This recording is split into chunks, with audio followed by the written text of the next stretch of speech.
How to find your mission. That's the topic we're pondering today on the Art of Lifing with Keka.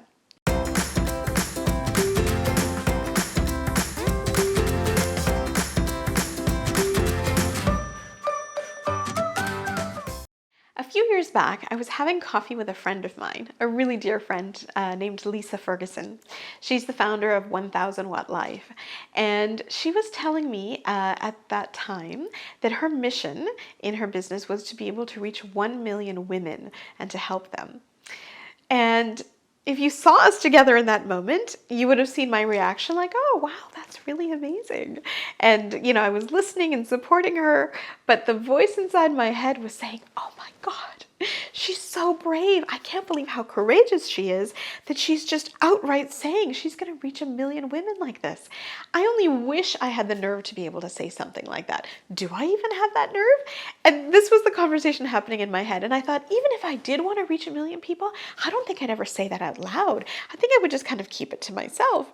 So clearly my mindset at that time wasn't ready for something that big. It really, honestly, it felt very scary. And I admired Lisa, and I loved that she was thinking so big and she inspired me. But I felt at that time like, I'm just not there yet. I'm just not ready, and maybe a few steps later, one day I will be ready. But at this point, I can just watch Lisa and be inspired by her and grow alongside her and just really support her in that way. So fast forward several years later, and I am doing the Art of Lifing journey. I've got these gratitude mirrors workshops that I do and keynotes at different schools. And the impact is phenomenal. When kids come up to me afterwards and they say, thank you so much, you changed my life. My first insecure inclination is to say, I didn't change your life. Like, that's crazy. You're nuts. And then I keep thinking to myself and stopping myself from thinking that way and saying, you know what? Their voice matters. That's the core part of the message I'm telling them, is that their voice matters and what they say matters. It makes a difference. So if they are taking that time to come and say that to me, it's my obligation to embrace that message and really accept that gift that they're giving me. So what do I do with this message? I just want to reach more people. I get so excited about this work, and I feel like if I could go into every school across Canada and across the US, if I could share this message with everybody, I would absolutely do that. So as I've been reaching out from a sales and a marketing perspective and talking to schools and sharing what I do, one of the big things that I've been focused on is just really creating relationships with the people I'm speaking to and sharing my perspective. So in some of the packages I'm sending out, I'm creating these handwritten letters to different principals and heads of school and sharing what I do. And in it, I wanted to share my mission.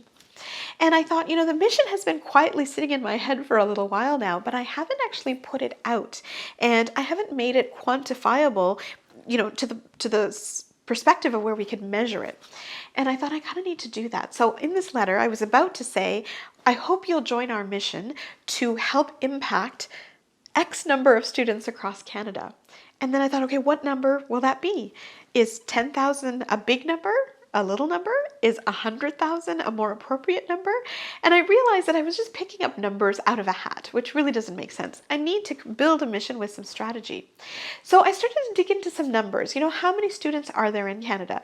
My workshops are geared towards kids from grade 4 to 12. So we've got a junior and a senior version. And then I also speak to universities and colleges as well. And so I thought, okay, what is my potential audience?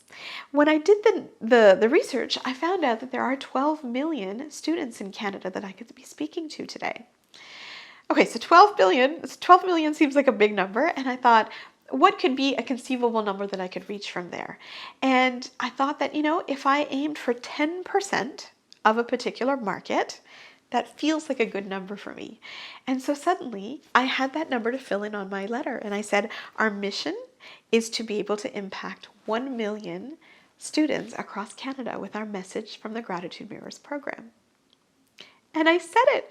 I didn't just say it. It felt like a declaration. And it was one of those things that I felt like this was the moment, the time was right for me to take that step and put that out there for the world, because suddenly I'm not afraid of that number anymore. Suddenly I don't feel like I have to be super courageous to say it. It feels right inside my heart.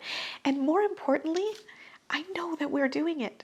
I know we are on our way towards this mission. And I'm not anywhere near 1 million right now, for sure, in any way. But in my head, I know that every workshop I do, I'm moving closer to that goal of reaching 1 million people. I know that I'm fulfilling that mission, and it feels right for me. So I'm sharing the story with you because I keep reveling at the fact that I'm not scared of this number anymore, because a few years back, it would have been so scary for me. I dared not say it out loud. I dared not even think it. But today I'm ready. Today I've taken those steps to get to the place where I'm ready to make this declaration. So a couple of things that I want you to think about, that I invite you to consider. Number one is that you have to be ready to pick up a goal, and I don't think that it's fair to artificially put yourself out and extend yourself with a particular number that might feel too big for you. So if someone had said to me or forced me and said, your mission a few years back was that you have to reach 1 million people, in my mindset, I wouldn't have been ready for that. And I don't think that that's the time to artificially embrace it. So use the numbers and set the mission for yourself that feels right for yourself. Know too that a mission can change over time. As you grow and as you evolve, your mission might change. It might grow, it might expand, it might even contract if you need it to. So giving ourselves permission to understand that that can be flexible is also really important. And then when the time is right and when you feel ready, when your intuition inside of you is telling you to do it, take that step and put it out there. Because once I put that message out there and I said officially we're going to try to reach 1 million people, not just try, we're actually going to do it. We are going to reach 1 million people. It not only felt so empowering, but the people around us that I've shared this with have been so incredibly supportive. And that's the thing we don't give credit for. You know, we often think we're in an island by ourselves, and if we put this number out there, other people will laugh, but they won't. You know, when you put that number out there, if people can support you, if they have like-minded values, they're going to jump right in, and you have to believe that you can build a community and do this together. Nobody wins alone, so we have to build communities. We have to bring people into this and inspire them to do that process. So Lisa, I want to thank you from the bottom of my heart for inspiring me, not only so many years ago, but just as you continue to inspire me today.